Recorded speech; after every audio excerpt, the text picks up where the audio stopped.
Hey, you ever been to Chancellor Park? That's where I live. My name is Tavin Dillard, and I live in a trailer park called Chancellor Park, and I mow lawns. I'd like to introduce you to my town. I've been making YouTube videos since about 2006, and then I've transitioned over to other platforms like the TikToks and the whatnot. But here on this podcast, I'd like to clue you into what's going on with me here lately. And this is like the pre-introduction. Now I'm going to send it off to myself for the real introduction. I'm glad you joined me. Bink, bink. Raindrops on snowflakes and white wool and mittens. Is that even a Christmas song? I don't know. Welcome to the Tavin Dillard podcast, y'all guys. Season 1, episode 13. My name's Tavin Dillard. That's me. I mow lawns. I live in Chancellor Park. There's a podcast, like a radio show, best I can tell, so it's all about your ears, what you hear and listen to. I don't know what you're looking at. I do not know what you see right now because this ain't a video where I'm giving you a video to look at with pictures and stuff like that. So you got to put the pictures together in your own head. So you may be on a road trip looking out the window right now, or you may be on a walk or a jog, or you might be underneath the shed trying to figure out what that noise has been under there. And is it like a family of possums, a bunch of babies down there and then possums kind of thing? Or maybe you in the kitchen, or maybe you cleaning the house. Or, I could spend episode 13 talking about where you could be, but you already know the answer to that. So instead of speculating like I'm doing, I'm just going to say, thanks for listening, because that's what you do with a podcast. It's for them ears. Merry Christmas season, y'all. I want to do the final episode of the season, so I keep adding on here. There's 14 episodes planned in this season. This is episode 13, so quick math's going to tell you there only 2 episodes left today and then next Tuesday. But then next Wednesday, the 22nd, I'm doing a 1 hour, a very special Christmas podcast episode. So the way you look at that is the next week they're going to be 2 episodes instead of 1. But then the next week it's still one more Tuesday left in December in 2021 like we are in right now. So I on that day, on that podcast, what I'm thinking, and I'm giving everybody enough notice, is do a Q&A, which is question and answer. Like you email me questions and I'll answer them. Or depending on the questions, I figure out if I need to answer all them questions, or if I need to bring in Joel Berry, who's kind of like my manager at Sweet Tea Films, to help answer the questions, if they technical questions that don't got nothing to do with my life in my town. But anyways, if you want to ask a question, send it to the email here, tavindillard@gmail.com. I'll put that in the show notes. So if you are, underneath that shed trying to find that family of possums with all them babies that mama possum had, you ain't got time to write down tavindillard@gmail.com or send me a email right now. So just check the show notes later when you're thinking about it, and just put like podcast Q&A, questions and answers, in the subject line of that email and send it over to me. Send them questions over, and you can email questions there for that December 28th episode, last episode of the year.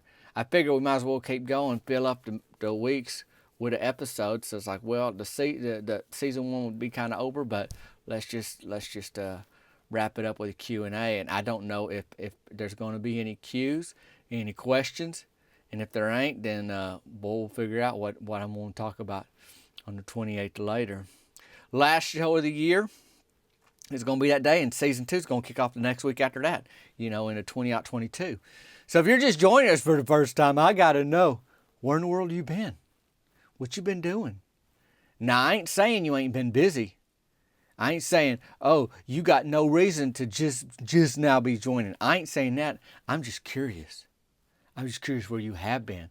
I'm not saying you got bad reasons to be where you've been, kind of thing. I would say go back though, listen to them previous episodes, because we deep into this softball season right now, and I'd love for you to know how we got here. This week was the first week of the playoffs for Team Burger Shed. That's the team I play on. I love the Burger Shed. Bud's Burger Shed in town has been around since 1976. So when he started that restaurant, fast food burger joint in town. And that's the uniforms we wear, is Burger Shed. So we Team Burger Shed. In fact, put the link in the show notes if you want a Team Burger Shed 2021 shirt. Snatch them up. I don't know that we need to keep making them after 2021. I don't know how that works, but we had a good season and it ain't over yet. So anyways, we ain't always been called Team Burger Shed this year, no. Though, it's been, there's a time that we was chest naked. no uniforms, no team name. Imagine that. We look like a sorry group of adult softball leaguers. I'll tell you that right now. We come a long way this season. And why do I care about the first round of the playoffs that are coming up? Because we made it.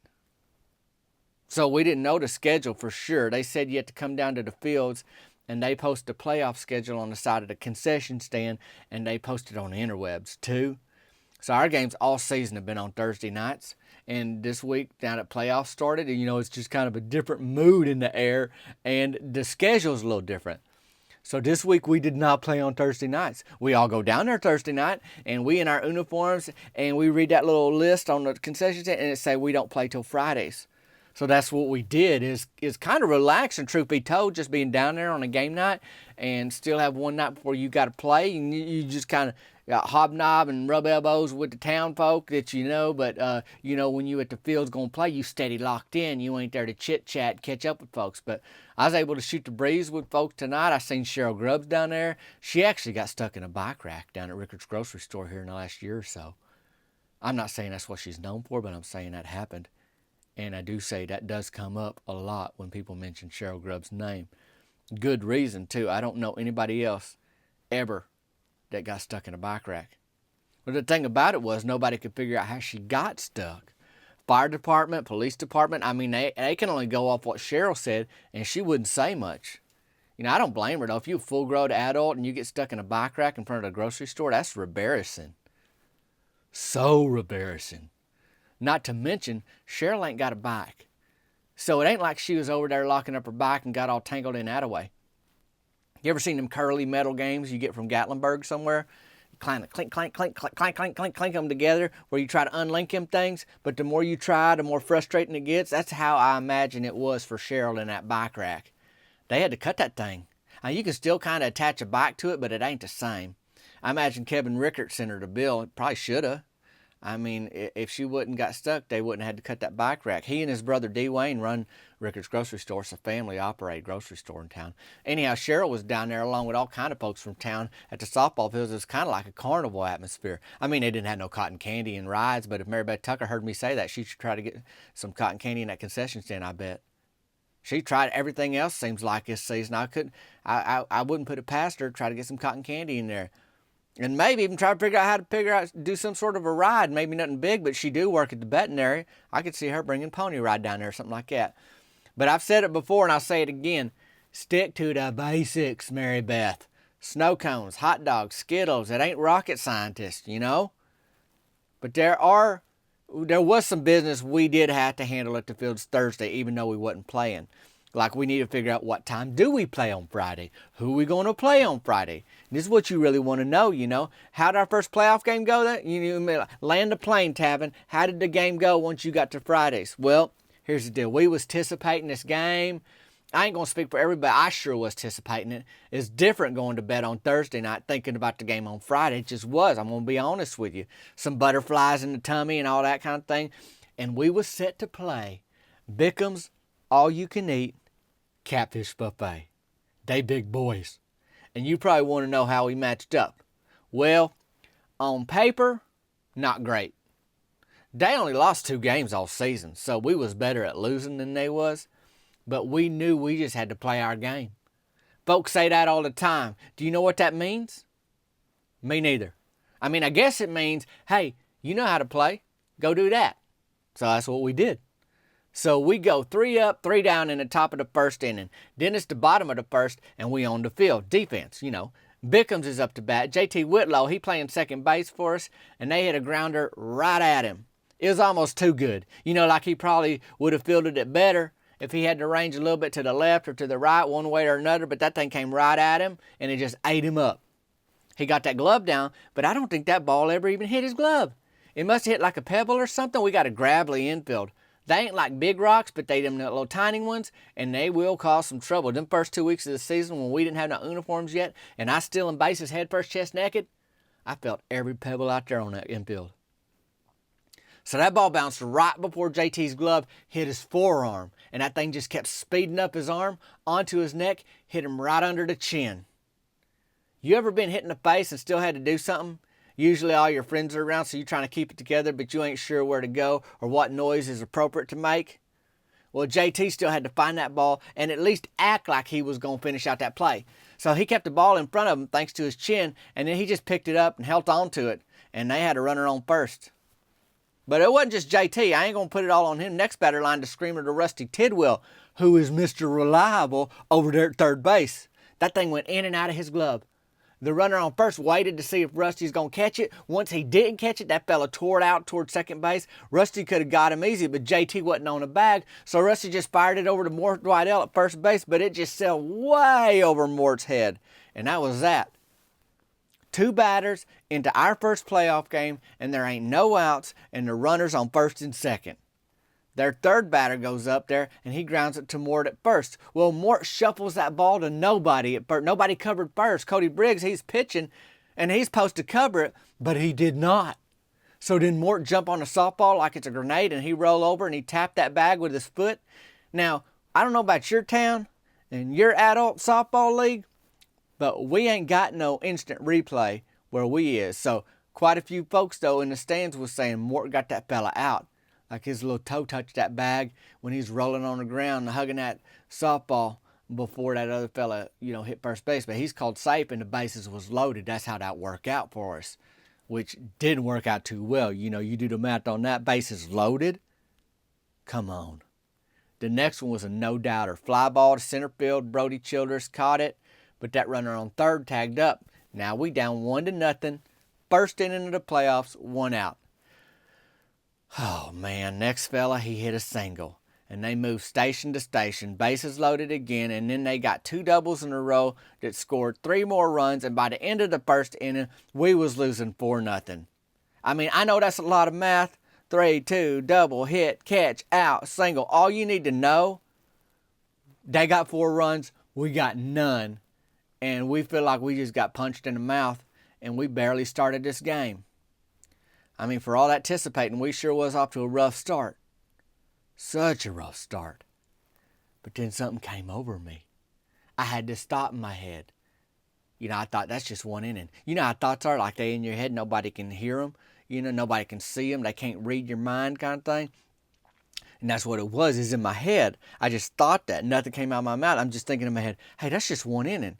And then I get back to the dugout, and I see the fellas, and they dejected. And it's tough being in a 4-0 hole against the big boys from Bickham's All You Can Eat Catfish Buffet. And I think some of the most memorable speeches in history, if you think about it, they ain't that long. Winston Churchill gave like a graduation address not too long before he died. He made it up to the podium, and he just said to them graduates, never, never give up. That's 4 words if my math's right. That's it. And I bet they didn't forget it, because it's an easy speech to remember. So I ain't saying I was no Winston in the dugout, but in my mind I was thinking, that's just 1 inning. That's what I was thinking. That's what's running through my head. That was just 1 inning. So I hollered, 1 inning. And everybody turned because I hollered like I was mad, but I wasn't mad so much as I was determined and resolved in my core, you might say. Like I made a New Year's resolution right then and there, except there wasn't no New Year. It was just the first inning of our first and maybe only playoff game. So everybody now, they looking at me, and I just say it again. 1 inning. Myron Curtis shrugs like he don't get it. That's when I think maybe this speech is making more sense in my head than it is in real life. Because now that it's coming out my mouth and I'm looking at the reactions of my buddies on my team, this ain't landing like some, Winston Churchill graduation speech. So I say again, it's just 1 inning. We only played 1 inning. Heads start to nod. Now I feel like I don't need to explain it.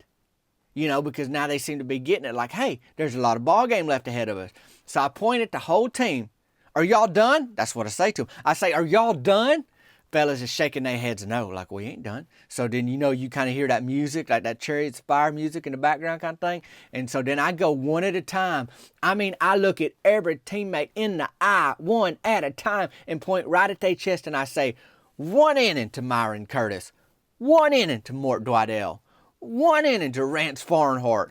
1 inning to Cody Briggs. 1 inning to Russell Tucker.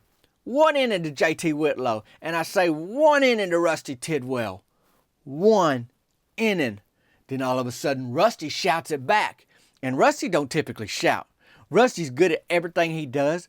So his actions speak louder than words, but right now his words was speaking louder than words.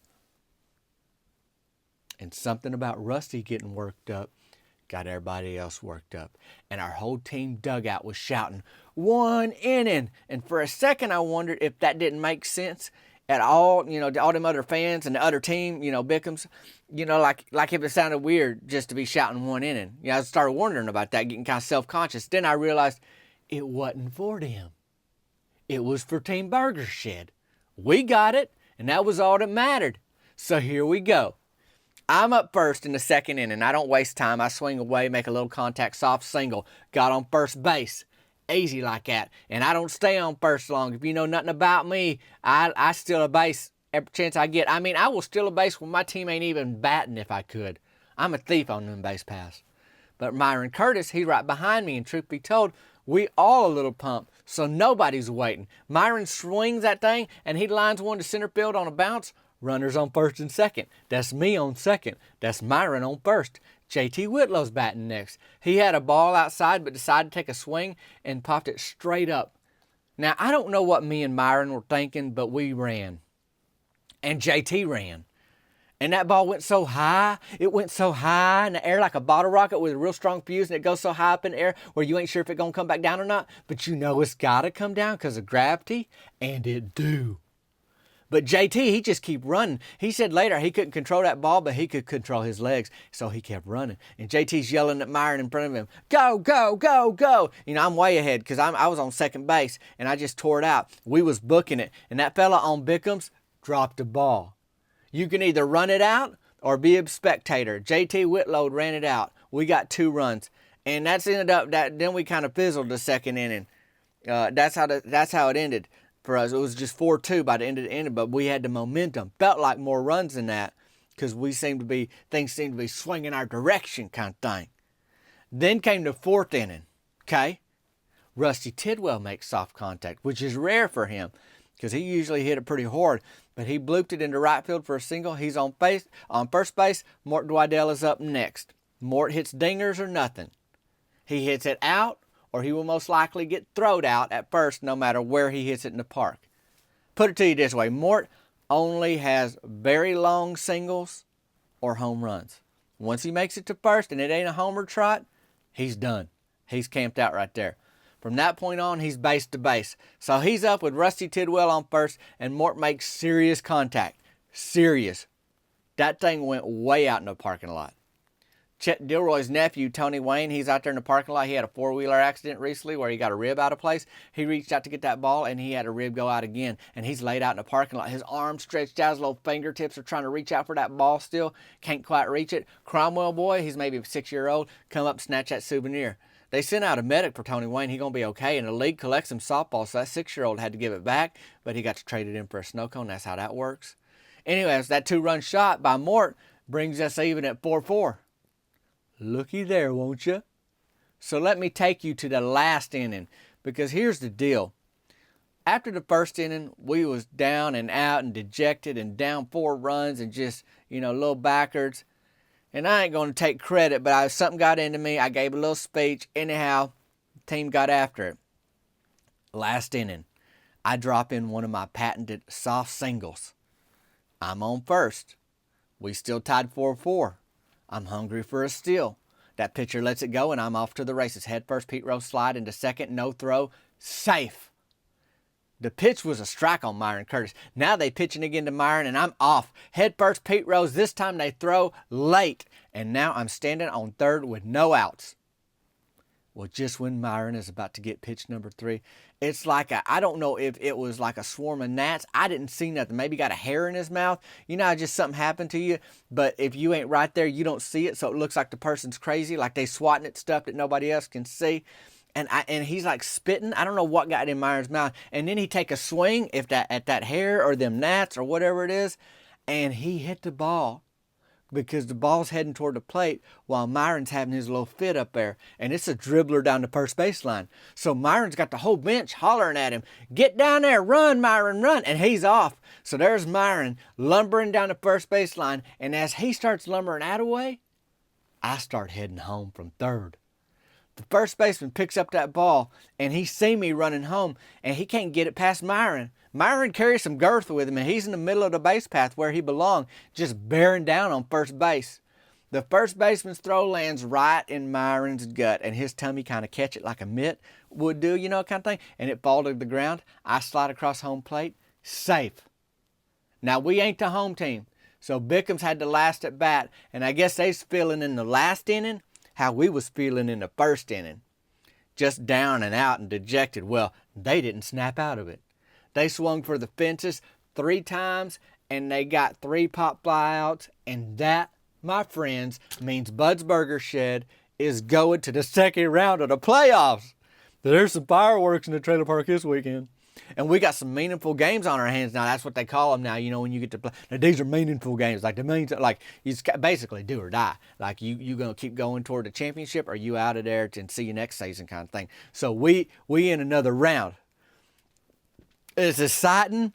It comes at a tough time where there are goodies and candies. And, I'm volunteering at the nursing home in the fall here.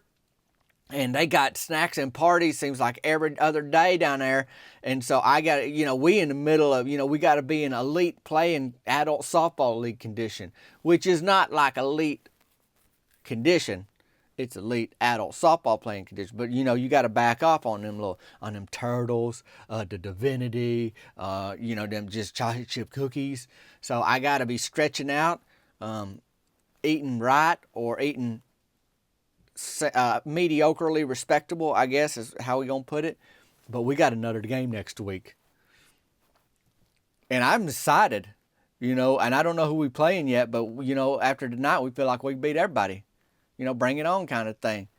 So that's what I got going on this week. We heading in. I mean, we deep into the Christmas season now. It's kicked off, and I just want you to check out a couple things in the show notes today. One is Wag Bar. I mentioned them early on in the podcast season. Premium Wagyu beef. Those fellas got good products. Teriyaki, peppered, original, hot and spicy flavors. And it's not beef jerky. You can't even call it that. I mean, it's thick beef and protein. Wagyu beef. It's a Wag Bar. Check the link. You'll see a code there for a discount off your order if you want to do that. If you need any Burger Shed gear, that's going to be in the show notes today. You need to get a gift for somebody. I do personal greetings. Folks buy those too. So all that's in the show notes. And again, if you want to ask a question for the December 28th Q&A episode, email me, tavindillard@gmail.com. I can't remember that, Tavin. Well, it's in the show notes too. And you can also text me. You see my phone number in the show notes. So, I mean, there's all kinds of things. You get off your run or get out from underneath that shed and find out it ain't the possums. Maybe it's skunks. And boy, you sorely regret crawling under there now. You ain't got time, to remember all this information. That's why the show notes are there. So they got the Wag Bar link for you, the merchandise link for you, personal greetings link for you, my phone number, my email for the Q&A episode. And just put Q&A episode or whatever, Q&A podcast, something like that in the subject line. So, I know that's what it's for, and we can get those answered on that podcast. I sure appreciate you tuning into my podcast. You didn't have to. You got plenty to do. You out running around doing your thing, now taking a tomato soup bath if those were really skunks underneath that shed. So I know you got other things to do, so I appreciate you tuning in. You can rate this thing wherever you rate podcasts. It means a lot. The comments and everything. I may see you on the YouTubes or the TikToks or the Instagrams too. Appreciate y'all. Have a good one. We'll holler at you soon. We'll see you later.